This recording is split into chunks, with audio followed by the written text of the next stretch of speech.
কিরে হাল্ক, তুই এখানে কাজ করস, ওইদিকে তোর সোমার বিয়ে হয়ে যাইতেছে। কি বলেন চাচা? আমি এখন যাচ্ছি। আরে চাচা, আপনি নাকি সোমার বিয়ে দিয়ে দিচ্ছেন। আমার সোমা শুধুই আমার। 3 মাসের ভিতরে যদি সেনাবাহিনীর চাকরি করতে না পারো, তাহলে সোমাকে অন্য জায়গায় বিয়ে দিয়ে দিব।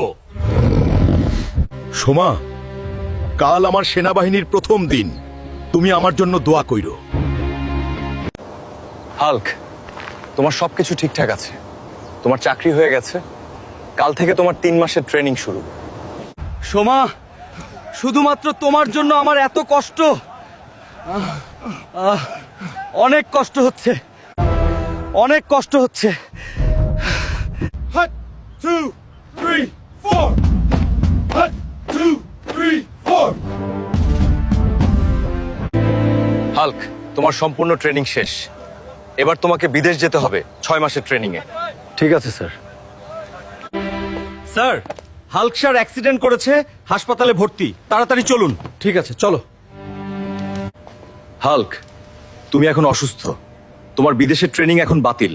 তুমি 1 মাস বিশ্রাম নাও। স্যার, আপনি এখন সম্পূর্ণ সুস্থ, চাইলে এখন বাসায় যেতে পারেন। ঠিক আছে, আমি এখনই চললাম।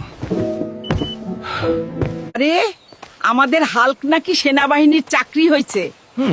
মিষ্টি কই? বিয়েতে একসাথে খাওয়াবো। চাচা, আমার সেনাবাহিনীর চাকরি হয়ে গেছে। আজকেই সোমার সাথে আমার বিয়ে হবে। হাল্ক, তুমি অনেক দেরি করে ফেলেছো। 15 দিন আগে সোমার বিয়ে হয়ে গেছে সরকারি চাকরিওয়ালা ছেলের সাথে। চাচা, যার জন্য আমি এত কষ্ট করলাম সেই নাই, তাহলে আমার বেঁচে লাভ কি? জীবনে এখানেই শেষ, না মাত্র শুরু। ভালো চাকরি হয়েছে, ভালো বউ পাবো ইনশাআল্লাহ।